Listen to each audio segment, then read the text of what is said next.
Those are just some of the scenes overnight as thousands of Americans gathered in celebration of Osama bin Laden's death. President Obama broke the news to the nation late last night. The mission to kill bin Laden began with a tip last August. Last week, I determined that we had enough intelligence to take action and authorized an operation to get Osama bin Laden and bring him to justice. Today, at my direction, the United States launched a targeted operation against that compound in Abbottabad, Pakistan. A small team of Americans carried out the operation with extraordinary courage and capability. No Americans were harmed. They took care to avoid civilian casualties. After a firefight, they killed Osama bin Laden and took custody of his body.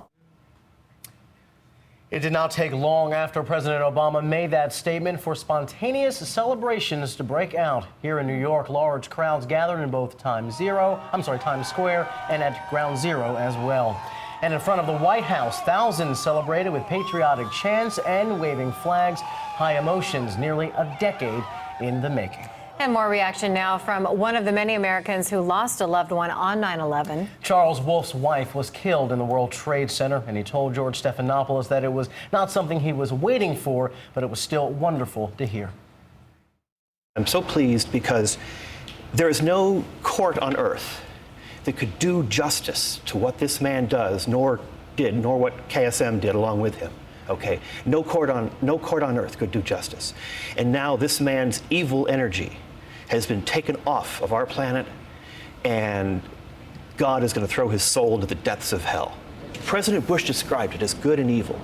And the evil that that man led, there's going to be a major shift in that whole thing. And you'll see a difference over the next few months.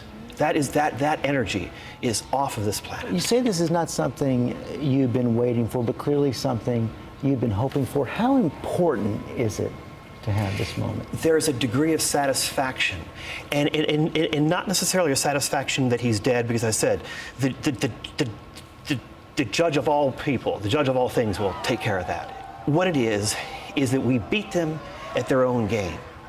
We didn't give up. You take President Obama, and he called for the end of the war. But when he got into office, he saw the reality of the situation, and he kept on the strategy that President Bush had started. And he kept on, and I know our men in uniform want the same thing, because I live in Greenwich Village, and when they come down there to the bars in Greenwich Village, I see our troops, and I talk to them, and I thank them, and I cry sometimes with them, and I know that they have this in their heart too. But we beat them at their own game. We didn't give up. 10 years.